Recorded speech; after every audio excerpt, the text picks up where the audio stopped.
that very thing, and happily at that. Still, there must be a hidden heartache, for woman, with her love of love, is unable to understand the series of distinct and unrelated episodes which make up the love of a man. It is hard to take the crumbs another woman has left, especially if a goodly portion of a man's heart is suspected to lie in the grave. It is harder still if helpless children are daily to look into her face with eyes which are neither hers nor his, and the supreme crucifixion in the life of a woman whose ideals have not changed is to go into a home which has been made by the hands of a dead and dearly loved wife. To a woman, material things are always heavily laden with memories. There is not a single article of furniture which has not its own individuality. She cannot consider a piece of embroidery apart from the dead hands that made it, nor a chair without some association with its previous occupants. Sometimes the rooms are heavily laden with portraits which are to confront her from day to day with the taunting presence. She is obliged to tell callers that the crayon upon the opposite wall is the first Mrs. Such and Such. There are also pictures of the first wife's dead children, and here and there the inevitable photograph of years gone by of bride and groom in wedding garments, the man sitting down, of course, while his wife stands behind him, as a servant might, with her hand upon his chair. Day by day, those eyes are fixed upon her in stern judgment. Her failings and her conscious virtues are forever before that other woman. Her tears and her laughter are alike subjected to that remorseless scrutiny. Does she dare to forget and be happy? The other woman looks down upon her like a sheeted spectre conveying a solemn warning. You may die, those pictured lips seem to say, and some other will take your place, as you have taken mine. When the tactlessness, bad temper, or general mullishness of man wrings unwilling tears from her eyes, there is no sympathy to be gained from that impalpable presence. You should not have married him, the picture seems to say, or he treated me the same way, and I died. She is not to be blamed if she fancies that her husband also feels the presence of the other. As she pours his coffee in the morning, and he looks upon her with the fond glance which men bestow upon women about to give them food, she may easily imagine that he sees the other in her place. Even the clasp of her hand, or the touch of her lips, may bring a longing for that other, hidden in the far-off grave. Broadly speaking, widowers make better husbands than widows do wives.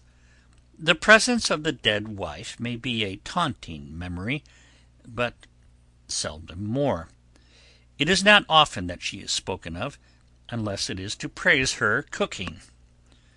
If she made incomparable biscuits and her coffee was fit to be the nectar of the gods, there are apt to be frequent and tactless comparisons, until painful experience teaches the sinner that this will not do.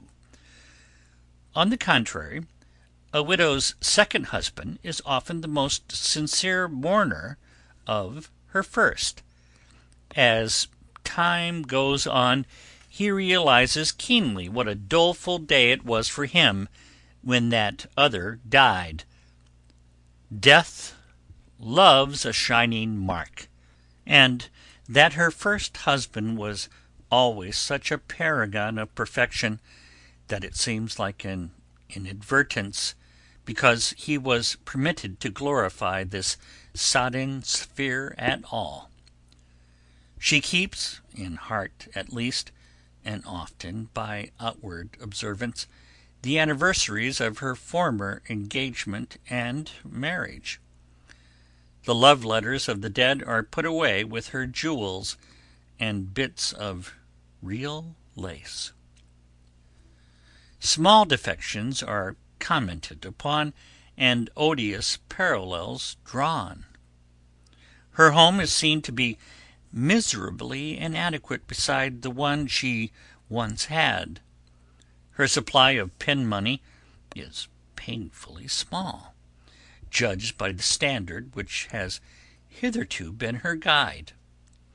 Callers are entertained with anecdotes of my first husband, and her dinner table is graced with the same stories that famous raconteur was wont to tell.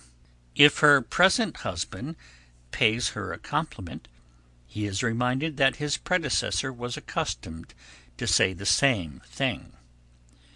The relatives of the first wife are gently made aware that their acquaintance is not desired.